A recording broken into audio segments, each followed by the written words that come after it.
ఉమ్మడి పాలమూరు జిల్లాలో 18 మున్సిపాలిటీలు ఓ కార్పొరేషన్ కౌంటింగ్ ఏర్పాట్లు పూర్తి చేశారు. బ్యాలెట్ బాక్స్ భద్రపరిచిన స్ట్రాంగ్ రూమ్స్ వద్ద పటిష్టమైన బందోబస్తు ఏర్పాటు చేశారు. ఉమ్మడి పాలమూరు జిల్లా వ్యాప్తంగా ప్రశాంతంగా మున్సిపల్ ఎన్నికలు ముగిశాయి. కౌంటింగ్ ప్రక్రియ కూడా సాఫీగా కొనసాగేందుకు అధికారులు అన్ని ఏర్పాట్లు చేస్తున్నారు. ఇక పాలమూరు జిల్లాలో స్ట్రాంగ్ రూమ్స్ నుంచి మరింత సమాచారం మా కరెస్పాండెంట్ హరిశంకర్ అందిస్తారు. పాలమూరు జిల్లాలో నిన్న జరిగినటువంటి మున్సిపల్ ఎన్నికలు ప్రశాంతమైన వాతావరణంలో ముగిశాయి. ఉదయం 7 గంటల నుంచి కూడా సాయంత్రం 5 గంటల జరిగినటువంటి పోలింగ్ ప్రక్రియ ప్రశాంతంగా ఎలాంటి ఇబ్బంది లేకుండా ఎలాంటి అవాంఛనీయ సంఘటన లేకుండా పూర్తి స్థాయిలో కూడా సక్సెస్ అయ్యారని చెప్పవచ్చు. ఉమ్మడి జిల్లాలో ఉన్నటువంటి 18 మున్సిపాలిటీలతో పాటు ఒక కార్పొరేషన్ జరిగినటువంటి ఎన్నికల్లో పెద్ద ఎత్తున కూడా ఓటర్లు తమ ఓటు హక్కు వినియోగించుకోవడం జరిగింది. ఉమ్మడి జిల్లా వ్యాప్తంగా దాదాపు 85% పోలింగ్ నమోదైనట్లు కూడా అధికారులు అంచనా వేసినారు. అత్యధికంగా దేవరగద్ర మున్సిపాలిటీలో 85.51%, అదేవిధంగా అత్యల్పంగా మక్తల్ మున్సిపాలిటీలో 65.83% నమోదైంది.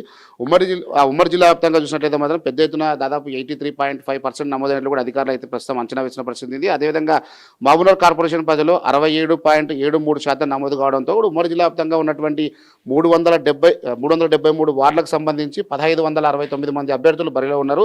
ఇందులో 976 పోలింగ్ స్టేషన్లను ఏర్పాటు చేసిన అధికారులు 9 మున్సిపాలిటీల్లో దాదాపు 80% అత్యధికంగా ఏదైతే ఓటర్ల నమోదు అయినట్లు కూడా తెలుస్తుంది పర్సెంటేజ్. అదేవిధంగా దేవరకద్ర, ఐజా, భూత్పూరు, వడ్డేపల్లి, అదేవిధంగా ఈ తనకు సంబంధించిన బ్యాలెట్ బాక్స్లన్నీ కూడా అన్ని మున్సిపాలిటీకి సంబంధించిన బ్యాలెట్ బాక్స్ స్ట్రాంగ్ రూమ్ తెలియడం. అయితే దీనికి సంబంధించి రేపు ఏదైతే కౌంటింగ్ ప్రక్రియ ప్రారంభమవుతున్న నేపథ్యంలోనే ఏదైతే స్ట్రాంగ్ రూమ్ల వద్ద ఈ యొక్క బ్యాలెట్ బాక్సులు కావచ్చు, పోలింగ్ సిబ్బందికి పెద్ద ఎత్తున కూడా ఇక్కడ ఉన్నటువంటి సిచ్యువేషన్ అవుతుంది. ప్రస్తుతం మనం మహబూబ్నగర్ అల్లంపూర్ నియోజకవర్గంలో ఉన్నటువంటి అల్లంపూర్ మున్సిపాలిటీ పరిధిలో ఉన్నటువంటి కౌంటింగ్ కేంద్రం వద్ద ఈ కౌంటింగ్ కేంద్రంలో కూడా రేపు ఉదయం 7 గంటల నుంచి కూడా కౌంటింగ్ ప్రక్రియ ప్రారంభమవుతుంది. దీనికి సంబంధించి అధికారులు అయితే అన్ని ఏర్పాట్లు చేసిన స్ట్రాంగ్ రూమ్లో ఈ యొక్క బ్యాలెట్ బాక్సులు నిన్న సాయంత్రం తీసుకొచ్చి ఇక్కడ భద్రపరిచేది. దానికి ఆ రూమ్ అంతా కూడా సీల్ చేయడం జరిగింది. ఇక్కడ సెంట్రల్ కూడా ఇక్కడ బందోబస్తు వేస్తున్నారు. పెద్ద ఎత్తున కూడా పోలీసులు అయితే మాత్రం ఏదైతే కౌంటింగ్ కేంద్రాలు ఉన్నాయి కౌంటింగ్ కేంద్రాల వద్ద భారీ బందోబస్తు కొనసాగుతుంది. నిన్న ఏదైతే పోలింగ్ కేంద్రాల వద్ద ఏదైతే 100 మీటర్ల వరకు ఎవరిని అనుమతించలేదు. అయితే కేవలం పోలింగ్ సంబంధించిన వారు మాత్రమే లోపలికి రావాలని పోలీసులు ముందస్తు హెచ్చరికలు జారీ చేసిన నేపథ్యంలో వాళ్ళంతా ఓటు హక్కు వినియోగించడం జరిగింది. అదేవిధంగా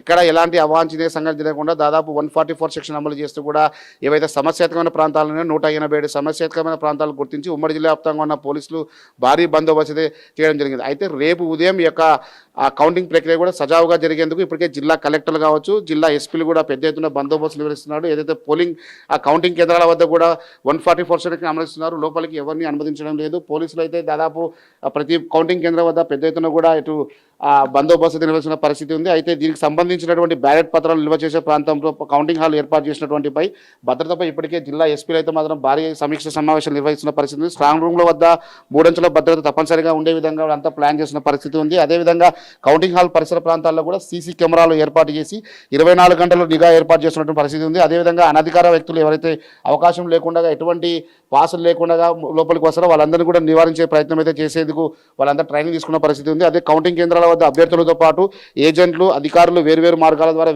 లోపలికి వచ్చేందుకు కూడా వాళ్ళంతా రూట్ మ్యాప్ తయారు చేసినటువంటి సిచ్యువేషన్ ఉంది. అదేవిధంగా ఈ యొక్క కౌంటింగ్ ప్రక్రియ మొత్తాన్ని కూడా వెబ్ కాస్టింగ్ ద్వారా పరిశీలించేందుకు జిల్లా కలెక్టర్లు అదేవిధంగా మిగతా అధికారులంతా కూడా పనిచేస్తున్న పరిస్థితి. ప్రధానంగా ఏకైతే ఈ కౌంటింగ్ కేంద్రాల వద్ద జన సమీకరణం ఎక్కువగా ఉన్న నేపథ్యంలోనే కౌంటింగ్ వద్ద ఎలాంటి ర్యాలీలు కానీ అదేవిధంగా స్లోగన్స్ కానీ ఇవ్వకుండా పోలీసులు అయితే ముందస్తు సమాచారం ఇచ్చడం జరిగింది. ఎవరైతే ర్యాలీలు చేస్తే వాళ్ళపై కఠిన చర్యలు తీసుకుంటామని చెప్తున్నారు. అదేవిధంగా ఉమ్మడి జిల్లా ఏదైతే కౌంటింగ్ ప్రధానంగా చూసే మాత్రం జిల్లా కేంద్రాల్లో ఉన్నటువంటి గద్వాల్ మున్సిపాలిటీకి సంబంధించినటువంటి కౌంటింగ్ కేంద్రం పాలిటెక్నిక్ కళాశాలలో, అదే వనపర్తికి సంబంధించినటువంటి కౌంటింగ్ కేంద్రం మహిళా డిగ్రీ కాలేజీలో, అదేవిధంగా నారాయణపేట సంబంధించినటువంటి మహిళా డిగ్రీ కాలేజ్తో పాటు మహబూబ్నగర్ మున్సిపాలిటీ కార్పొరేషన్కి సంబంధించిన కౌంటింగ్ కేంద్రం పాలమూరు యూనివర్సిటీతో పాటు నాగర్ కర్నూలుకు సంబంధించినటువంటి కౌంటింగ్ కేంద్రం మాత్రం అక్కడ ఉన్నటువంటి మోడర్న్ హై స్కూల్లో ఏర్పాటు జరిగింది. సో ఈ యొక్క అన్ని కౌంటింగ్ కేంద్రాల వద్ద పోలీసులు మాత్రం 3 అంచెల భద్రత ఏర్పాటు చేసి లోపలికైతే ప్రస్తుతం ఎవరిని అనుమతించడం లేదు. దాదాపు రేపు ఉదయం నుంచి కూడా కౌంటింగ్ ప్రక్రియ ప్రారంభమవుతున్న నేపథ్యంలోనే ఇటు అభ్యర్థులు కావచ్చు, ఏజెంట్లు కావచ్చు, అదేవిధంగా దీనికి సంబంధించినటువంటి ఎవరైతే వ్యక్తులు ఉన్నారో వాళ్ళంతా కూడా ఒక్కొక్కరిగా లోపలికి వచ్చేందుకు కూడా వాళ్ళైతే చర్యలు తీసుకుంటున్న పరిస్థితి ఉంది. ప్రస్తుతం అయితే దాదాపు 1569 మందికి సంబంధించినటువంటి భవిష్యత్తు రేపు ఉదయం నుంచి కూడా తెలియబోతుంది. దీనికి సంబంధించి బ్యాలెట్ బాక్స్లన్నీ కూడా స్ట్రాంగ్ రూమ్లో మాత్రం నిక్షిప్తమైనటువంటి సిచ్యువేషన్ ఉంది. ఇది ఇక్కడ తాజా పరిస్థితి. కెమెరా పర్సన్ రాజశేఖర్తో హరిశంకర్, ప్రైమ్ 9 అల్లంపూర్ నుండి.